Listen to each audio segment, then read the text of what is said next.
Class, what is up? It's Mr. R. My very, very, very first video. I hope you guys are as excited for this as I am. Alright, so we're jumping into Chapter 10. Everything to do with area. You guys probably have seen area before in middle school or whatnot. We're going back into it, okay? So let's start by getting some formulas figured out, going through them, and then we'll work on some notes and some practice problems together. Alright? So starting right there at the top, area of a parallelogram. The area of a parallelogram with base B and height h is A equals B times h.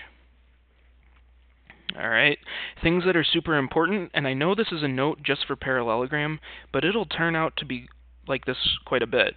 The height of a parallelogram is measured along a segment perpendicular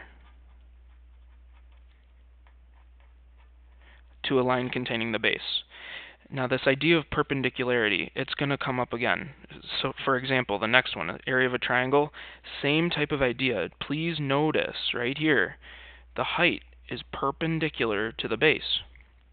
Alright, so the area of a triangle with base B and height h, it's a little different. It's A equals 1/2 base times height. And really the reason for that is well, if I kind of drew the rest of this picture,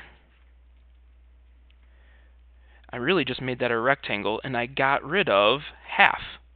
Okay, so a triangle just has half the area of a parallelogram, or half the area of a rectangle. So that's why we have 1/2 base times height. Alright? Now this next one, it's still for a triangle, but it's slightly different. Okay? When we have two sides, such as A and B, with an included angle, C, key word there, included, we can use this formula, and we will be using this. A equals 1/2 side A times side B, times the sine of angle C. Okay, so you'll see an example of that in a little bit and how it works. Now moving forward, if we move on, I'm learning how to work this thing a little bit. Alright, as we move on, we're now working on a trapezoid, okay? So the area of a trapezoid with bases, notice we're talking about two different bases. A trapezoid has two different bases, base 1 and base 2, and it still has that perpendicular height, h. Well, the area formula for that is A equals 1/2 times the height times the sum of the bases, okay? B1 plus B2. Alright, and again, all of these we'll see in a little bit with some examples. Moving on to rhombus, we say that the area of a rhombus with diagonals D1 and D2. Now remember, real quick before I move forward, a diagonal goes all the way across the shape, right? From vertex to vertex. So for example, diagonal 1 is this entire length right there. Or diagonal 2 is this entire length from vertex to vertex. And what we say is that the area is equal to 1/2 times diagonal 1 times diagonal 2. Alright. Area of a kite is going to look super familiar. Area of a kite with diagonals D1 and D2 is also A equals 1/2 D1 times D2. Okay, so nothing changes. Nothing changes at all. Lastly, a circle. We talk about radii or radiuses when we're talking about circles. Okay, so a circle with a radius of r has area A equals pi times the radius squared. Now again, a lot of those you might have seen before. If not, go ahead and pause the video, look over any of them. But now what we'll do is we'll go ahead and we'll go through some examples. Alright, so if we can all switch the page, let's move over.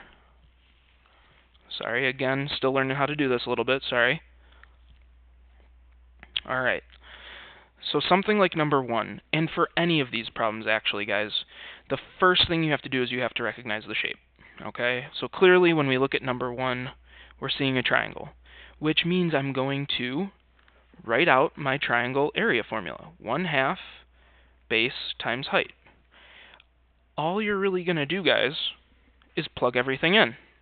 Alright, so when we write all this, I tend to write it A equals 1/2, and then I'll just throw everything in parentheses. My base is 6, my height is 4.5, alright, and then I really just go to the calculator and I punch it all in. So 0.5, oh, can't see that?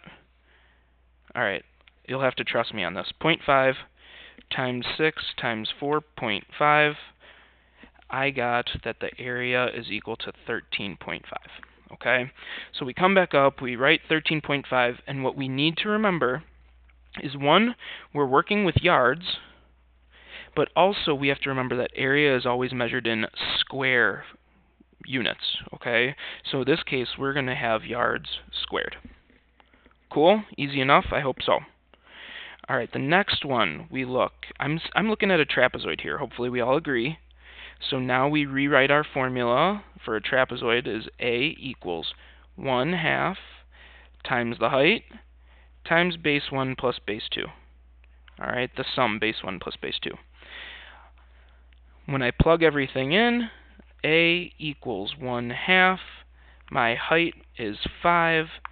Base 1, doesn't matter which one. I'll go with 5.5 plus 11.3. And I just go to the calculator, okay? 0.5 times 5 times the sum 5.5 plus 11.3. We get area of 42. So 42, and again, square units, centimeters squared. Cool? Awesome. Alright, as we move on to the next examples, 3 through 6, first thing I have to notice about this is that it is a parallelogram. Okay, it's a parallelogram, which means I'm going to be using the formula for the area of a parallelogram, which is just base times height. Very easy. This is a common mistake, though, a place where people make a mistake. You have to remember that the height is always perpendicular to the base. Okay, so you have to make the recognition. You're using A equals, and then the base clearly is 8. We have to use the 4. Alright, the 4 is the height that is perpendicular to the base. This side over here, 5.1, that is not perpendicular to the base, so this is just extra information there to confuse you. Don't look at it. Alright, so if we keep going, area equals 32. I write 32. I check my units, feet squared. Done. On to the next one. Alright, now in number 4, this is clearly a triangle, but this is a situation where I don't necessarily have a base and a height. I don't see any perpendicular marks, okay? So this is one of those situations where we have to use the other formula. We're going to use area equals 1/2 AB sine C. And what that really means is 2 sides and the included angle measure. Okay, one more time. A and B are the sides, and C is the included angle measure.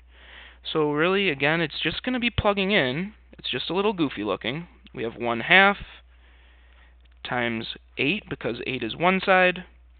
I can go with 5 for my next side, and then sine of 87 degrees. Again, I just go straight to the calculator. 0.5 times 8 times 5 times sine of 87. I end up getting that area equals 19.97. Alright, at this point, I would go back up to the instructions real quick. make sure we read, round to the nearest tenth if necessary. So let's go ahead and round this 0.97 up to the nearest tenth. So that's actually going to round the whole thing to 20.0 meters squared. All right. Moving right along, when we look at something like number 5, we have to recognize the shape. This is a circle. We know our area formula for a circle is pi r squared, and we just plug in what we know. Area equals pi, and we have a radius of 5, so we plug that in. Things to be on the lookout for, just in case. This situation, it was clear that I gave you the radius because it was just from the center to the edge, okay? Sometimes we'll give you the diameter, so you might have to divide the diameter in half before you plug into the formula, okay? Here we go. A equals pi times 25. Area equals 25 pi. 25 pi is our answer. And then again, the units we see are in inches, so inches squared. One thing we can do, and sometimes we will ask, is for you to get a decimal value. So if we were to do that, we would just type in 25 pi, 25 times pi, I should say, and we'd get that that's equal to 78.5 inches squared. Now, me personally, I prefer the 25 pi. Why? Because that is an exact value. It's as close as you can be. The 78.5 we had to round. All right? All right, number 6. Hopefully we can all agree that this is a kite. I know that because the diagonals are perpendicular to each other right there in the middle. All right, and so what we have to do, we have to remember the area of a kite uses 1/2 times diagonal 1 times diagonal 2. All right. So now real quick, we probably should get the measurements of those diagonals first before we continue. So I would go ahead and I'd say, well, maybe that's my diagonal 1. And I'm going to say that that is 25 plus 75, or 100 centimeters. I can do the same exact thing with the other diagonal. Maybe I'll change colors to green. And I'll say that that is D2, and it's 30 plus 30, or 60 centimeters. Okay? Sorry I covered that up. I feel like this is tough being a lefty. So now that I have my two diagonal values, I can go ahead and plug into the formula. Okay? The area is equal to 1/2 times 100 times 60. You could go straight to the calculator, or you can use mental math, whatever floats your boat. All right, 0.5 times 100 times 60. We get a nice even 3,000. So I write my 3,000, and I say this is centimeters squared.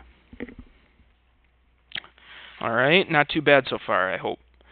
All right, let's turn the page. Let's do a few more problems, and then we'll call it a day, and we can just practice some more in class.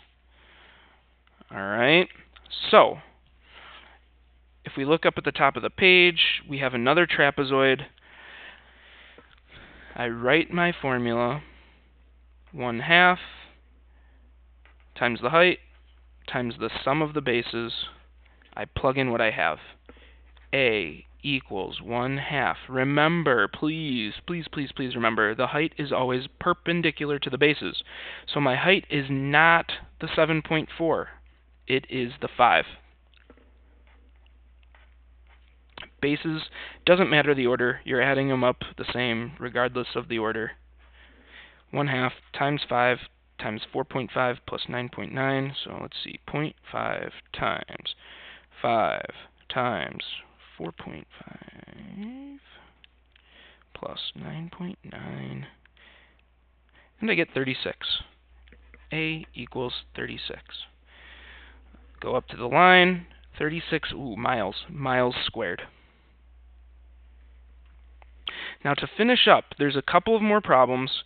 These I don't want you to stress about, don't freak out about.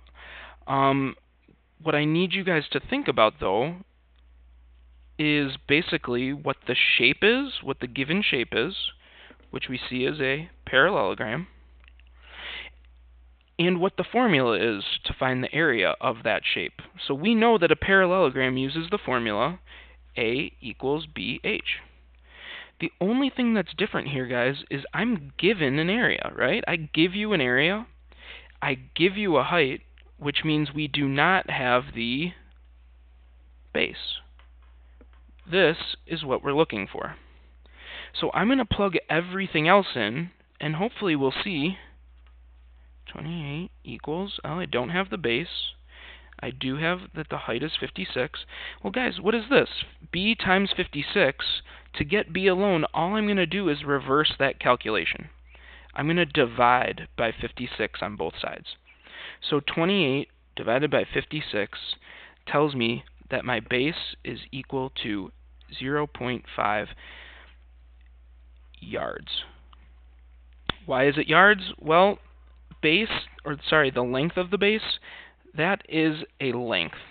And a length should always have yards, not squared, not cubed, nothing, just yards. Last problem. We see that we have a circle, okay? We're given that that we have a circle, so we're going to use A equals pi r squared, because that's the formula for a circle. Well, I have the area, and I'm looking for the radius. So let's plug in the area, 144 pi, and that's going to be equal to pi r squared. Again, algebra, right? We're trying to get r alone because we're trying to solve for the radius, so I need to divide both sides by pi, and very conveniently, the pi's cancel on both sides. So now I have 144 is equal to r squared, and this should look super familiar because all we're going to have to do is square root both sides. So r is equal to 12. Please notice, next year, Algebra 2, would this be acceptable? Absolutely not. Usually when we square root a number, it has both positive and negative values. But it is impossible in geometry to have a circle with a radius of negative 12. So we say that our radius is 12 inches. All right. 22 minutes. I've probably bored you guys enough. Thank you guys for watching. I'm excited for this chapter. I'm excited to see how all of these videos go. And yeah, we'll get to practicing tomorrow.